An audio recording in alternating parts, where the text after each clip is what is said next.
Hello all. So now is the time for tutorial. So let us have some discussion about the tutorial sheet which I have already shared with you. I hope you remember that. So I am going to discuss even numbered questions.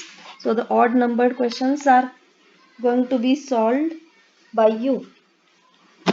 So let us consider the second question. So xi's are supposed to have uniform distribution over the interval 0 to theta, and the prior distribution of theta is specified like this: alpha theta naught raised to alpha upon theta raised to alpha plus 1. Are you able to identify the distribution? The range of theta is theta naught to infinity. So alpha and theta naught are the parameters of prior distribution of theta. We had discussed this distribution earlier when we discussed probability distributions, that is in the class of 103 we had discussed this distribution. So I hope you are able to recall this as a Pareto distribution, where one shape parameter is alpha and the other parameter is theta naught. So now, since xi's are having uniform distribution, the joint distribution of xi's given theta will be 1 by theta raised to n, provided that all the xi's lie in the interval 0 to theta. So the joint distribution of xi's and theta will be 1 by theta raised to n alpha theta naught raised to alpha upon theta raised to alpha plus 1, provided that all xi's are between 0 to theta and theta is greater than or equal to theta naught. Now, all xi's equal to theta means that if I arrange xi's in the increasing order, then 0 less than the first value, which is less than the second largest value, and so on, which will be smaller than the largest value, that is x ordered n, which will further be smaller than theta, and theta greater than or equal to theta naught. So notice that to get the joint distribution of xi's and theta in this form, in the form given here, that is 1 by theta raised to n alpha theta naught raised to alpha upon theta raised to alpha plus 1, the xi's must satisfy this condition and theta must satisfy the condition imposed on it. Means all the xi's should be between 0 to theta, which can be in other words specified as 0 less than x ordered 1 less than x ordered n less than theta, and theta greater than or equal to theta naught. Now since we want to obtain the joint distribution of x1, x2, xn alone, we intend to integrate out theta from the joint distribution of xi's and theta. So to integrate out theta, first we need appropriate range of values of theta over which the integration is to be computed. Now because theta is larger than x ordered n as well as theta is larger than or equal to theta naught, we must have a lower bound which is maximum of the two. So theta must be larger than or equal to maximum of theta naught and the maximum of all xi's, which is x ordered n. So let us call this as t. Then now the new range of values of theta is t to infinity.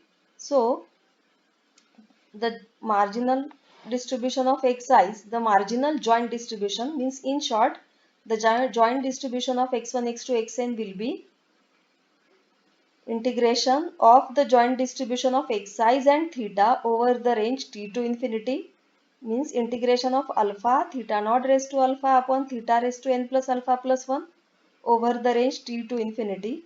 So if you integrate it out,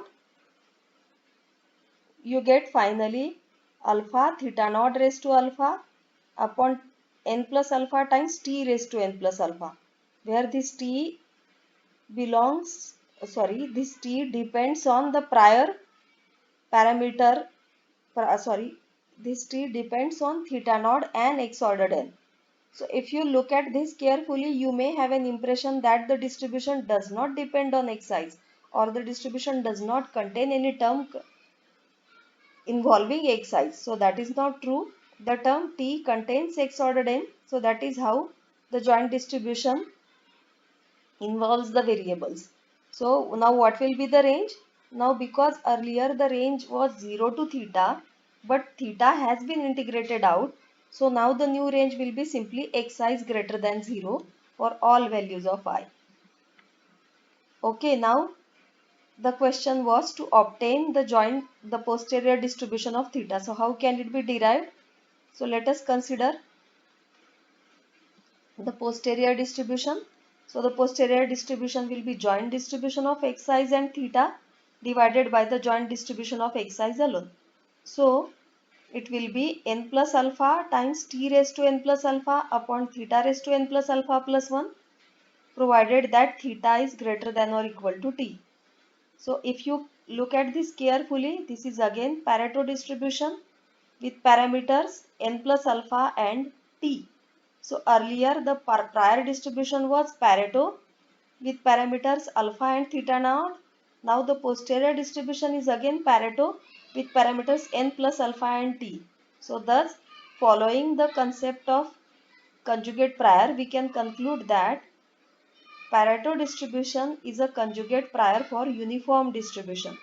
In the sense, if observations are coming from uniform distribution, uniform 0 theta, then if we have Pareto distribution as a prior distribution of theta, we end up getting posterior distribution again as Pareto, but the parameters of the posterior distribution are different. I hope you have understood the solution to the second question. Now let us move to the next question, which is question number 4.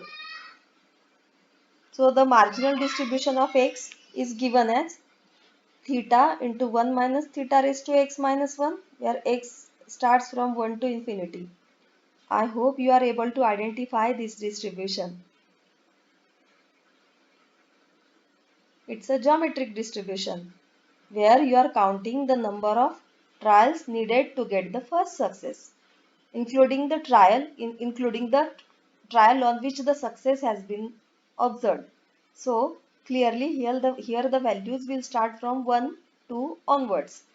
So now, just before explaining this solution, let us consider a situation. Let us assume that I have told one of my students to toss a coin, a coin with probability of success as 1 minus theta, with probability of head as 1 minus theta and the probability of tail as theta. So suppose I tell him to toss the coin till I get first success. So I have told him to continue doing this. Now the thing is, he gets bored and he doesn't want to remember how many tosses were needed to get the first success. So in that case, what he may do is, he will go on throwing the coin. So if he gets success in the first 3 trials, then he will observe how many trials were actually needed, and if he needs more than 3 trials, then he will simply decide that the number of trials were say 10. So if this is how the experiment is conducted, then it will be really difficult. Then the data is definitely not coming from geometric distribution, but data is coming from some other distribution, some distribution which is closer to geometric but not exactly geometric. So let me explain the experiment again. I have requested a student to throw a coin till he gets head. Now the coin is a unfair coin. So we don't know what is the probability of head, what is the probability of tail. So suppose theta is the probability of head and 1 minus theta is the probability of tail. I have told him to toss the coin till he gets the first head. So now I have given him a coin such that the head is and tails are not equally likely. Suppose means theta is not equal to 0.5 but some other value. So in that case he may have to toss the coin too many times to get the first head. Now what he does is, after conducting the experiment this couple of times, he gets bored and he decides to take a shortcut. So what is the shortcut? What he does is, if he gets head in the first 3 trials, he actually records the number of trials needed to get the head. But now if he doesn't get the head in the first 3 trials, what he does is he simply declares that 10 trials were needed to get the first head. He just likes the number 10, and so he simply reports that the number of trials needed was 10. So, and then after doing this say 100 times, he has provided the data to me. So now I have the data. So I have values like 1, 2, 3, 3, 2, 4. Sorry, not 4. 1, 2, 3, 3, 2, 1, and again 10. Then again I have 1, 2, 3, and 10. So if I look at the frequency distribution of the data which he has given me, what I notice is I have values like 1, 2, 3, and 10. I don't have any other value. So it clearly indicates that I am not getting a data from geometric distribution, but I am getting data from a distribution which follows geometric probabilities if the values are 1, 2, 3. But when it comes to the value 10, it doesn't follow geometric distribution. It follows something else. So what I do is I have a discussion with the student, and I ask him whether he actually conducted the experiment or not, and he admits that he did not conduct the experiment. Instead he took this shortcut. So I realized that I have data not coming from the distribution of x but coming from the distribution of y, where y has been defined like this. So y is x if x is 1 to 3, and it takes value k if x is greater than 3. So k can be 10, k can be 100, k is just a positive number different from 1 to 3. So k is definitely not same as 1 to 3, k is some constant positive integer larger than 3. So this is how y is defined. So the first question in the tutorial is find the probability mass function of y. I hope you do realize that y is a discrete random variable. In fact, y is an integer valued random variable since k is also an integer. So to find the distribution of y, we can use the distribution of x. So let us consider probability that y is equal to 1. So when y is 1, y will be 1 only when x is 1. So therefore y is equal to 1. Probability is same as probability that x is equal to 1, which is theta. Similarly, probability that y is equal to 2 will be probability that x is equal to 2, which is equal to theta into 1 minus theta. Similarly, probability that y is equal to 3 is probability that x is equal to 3, which is theta into 1 minus theta square. And now comes probability that y is equal to k. So y is equal to k if x is greater than 3. So let us find probability that x greater than 3. So here it is. So as you can notice, probability that y is equal to k will be summation of probability that x is equal to small x, where small x starts from 4 to infinity. X greater than 3 means x is equal to 4 or 5 or 6 and so on. So I am considering this summation of theta into 1 minus theta raised to x minus 1, where x starts from 4 to infinity. So you can immediately recognize the geometric progression, and so ultimately after some adjustments we get it to be equal to 1 minus theta cube. So thus this will be the probability mass function of y, where y is equal to 1 with probability theta, y is equal to 2 with probability theta into 1 minus theta, y is equal to 3 with probability theta into 1 minus theta whole square, and y is equal to k with probability 1 minus theta cube. So if this is the distribution, now the next question was find the posterior distribution of theta. So how do I go about posterior? So notice that here we are dealing with discrete setup. So y is an integer valued random variable.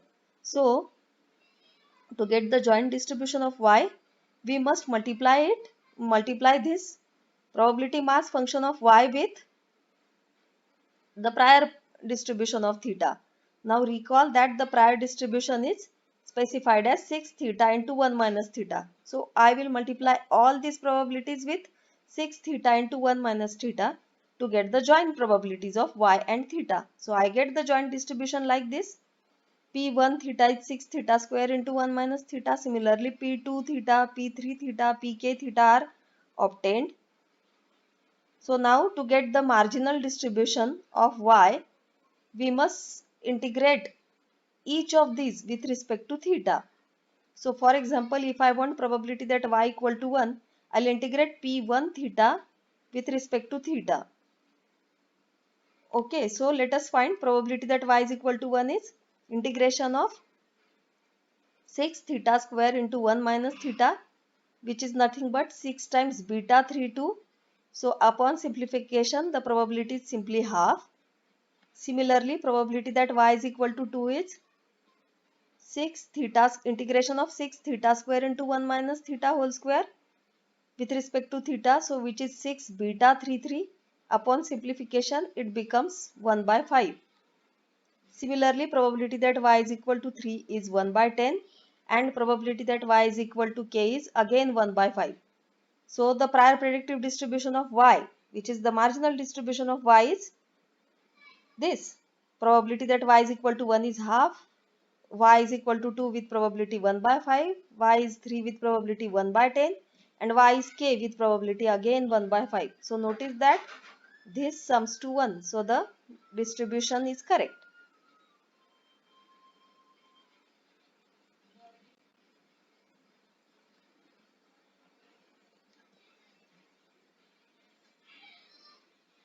Now, what will be the joint distribution of y and theta then? So I have tried to summarize all these things. To get the posterior distribution, I have put the joint distribution and the marginal distribution like this. So this column gives you joint distribution of y and theta for different values of y, and these columns gives you marginal distribution of y. So what will be the posterior distribution of theta given y? So notice that the posterior distribution of theta will depend on the value of y. So if y is equal to 1, the posterior distribution will be P1 theta upon P1. If y is equal to 2 has been observed, then the posterior distribution will be P2 theta, which is 6 theta square into 1 minus theta square divided by 1 by 5, and so on. So notice that this is the posterior distribution. The first term in this last column is the posterior distribution of theta if y is equal to 1 is observed. The second term is the posterior distribution of theta if y is equal to 2 is observed. Similarly, the third and the fourth term are the posterior distributions of theta if y is equal to 3 and k are observed. So notice that each of these quantity is a proper posterior distribution of theta. So for example, if theta is equal to 1, the posterior distribution of, if y is equal to 1, the posterior distribution of theta will be 12 theta square into 1 minus theta, which upon some adjustments you can easily identify to be equal to a beta density. So this 12 is actually 1 upon beta 32. So the posterior distribution of theta given y is equal to 1 follows beta distribution with parameters 3 and 2. Similarly, the posterior distribution of theta given y is equal to 2 is again beta with parameters 3, 3. Given y is equal to 3 is again beta with parameters 3, 4. And given y is equal to k, it is beta with parameters 2, 5. So I hope you have noticed that in all these situations, we end up getting beta distribution as the posterior distribution of theta. The parameters of beta distribution depend on the observed value of y. Notice that the prior distribution of theta was 6 theta into 1 minus theta, which is again a beta distribution with parameters 2, 2. So if we start with a beta as prior distribution of theta, we end up getting beta as the posterior distribution of theta. So in this setup, beta is the conjugate prior for the distribution of y. Now let us move to the next example, that is question 6. So question 6 speaks about the number of breakdowns of a truck. So a fleet of truck is available and some trucks break down. So the number of trucks which break down during T days is recorded. The number of breakdowns during T days is recorded. So suppose xt indicates the number of breakdowns during T days. then xt given lambda is said to follow Poisson distribution with mean t lambda. So we have been given the information that in 6 days 12 breakdowns were observed. So we have information regarding x6. We say we have x6 to be equal to 12. So clearly x6 given lambda will have Poisson distribution with 6 lambda. So in short, we have observed a Poisson random variable having mean 6 lambda to be equal to 12. Now what we want is the posterior distribution of lambda. So how can we compute in this setup? How can we compute the posterior distribution of lambda? How this example is different from the earlier examples? In the earlier example, the actual value of the observable random variable was not provided. For example, in the earlier case, whether y is observed to be equal to 1 or y is observed to be equal to 2 or k, that was not provided. But in this example, the observable random variable, that is x, value is provided to be equal to 12. So we can be really very specific when it comes to computation of posterior distribution of lambda. Let us see how this can be solved.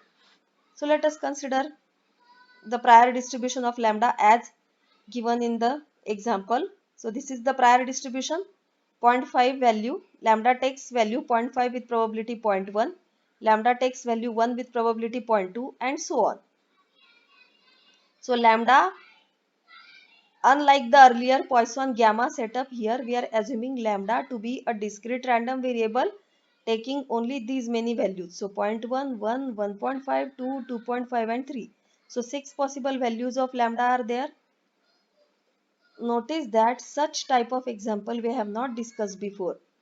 So an example where the parameter as well as the random variable both are discrete in nature. So now what will be the model? Since x6 follows Poisson distribution with parameter lambda, so probability that x6 is equal to 12 given lambda will be according to the Poisson probabilities with mean 6 lambda. So this probability will be e raised to minus 6 lambda, 6 lambda raised to 12 by 12 factorial. So the joint distribution of x6 and lambda will be, since x6 is equal to 12 is already observed. So instead of computing the entire joint distribution of x6 and lambda, I need only the joint distribution, joint probability that x6 is equal to lambda and lambda takes a particular value. So this will be simply e raised to minus 6 lambda, 6 lambda raised to 12 by 12 factorial multiplied by the prior probability specified in this table. So now we want the marginal, to get the posterior distribution of lambda, we need the marginal probability that x6 is equal to 12. So this can be obtained by summing over the values of lambda specified here. So let us sum these values over the values of lambda. So sum the joint probability. So it will be summation over lambda going from 0.5 to 3. This Poisson PMF with mean 6 lambda multiplied by the respective prior probabilities of lambda. So we have the summation going on like this. So I have used calculator. You can use computer also to compute this probability. The usage of computer and calculators is usually allowed in the examination of Bayesian inference. So this probability comes out to be 0.061222949. You can approximate it to 0.06123. So let us call this as a constant C. So now the aim is to get the posterior probability of lambda. So the posterior probability distribution of lambda will be simply pi lambda given x6 is equal to 12. So it will be joint probability upon the marginal probability. So now note that since lambda is also discrete in nature, I'll have to compute this separately for each value of lambda. So I have computed the marginal probabilities, the posterior probabilities like this. So the probability that lambda is equal to 0.5 is really small, whereas the posterior probability that lambda is equal to 1 is 0.0367943, and the probability that lambda is equal to 1.5 is 0.35, 0.3565196. Then similarly, the probabilities of lambda is equal to 2, 2.5 and 3 are computed. So all these probabilities together, they form the posterior distribution of lambda, given the fact that 12 breakdowns were observed in a span of 6 days. So now one more question was there. In the same question, I would like you to think about its solution. So the rest of the questions can be discussed in tomorrow's live session. So I hope you have understood the solution to the tutorial for first tutorial. If you have any doubts, they can be discussed in tomorrow's class.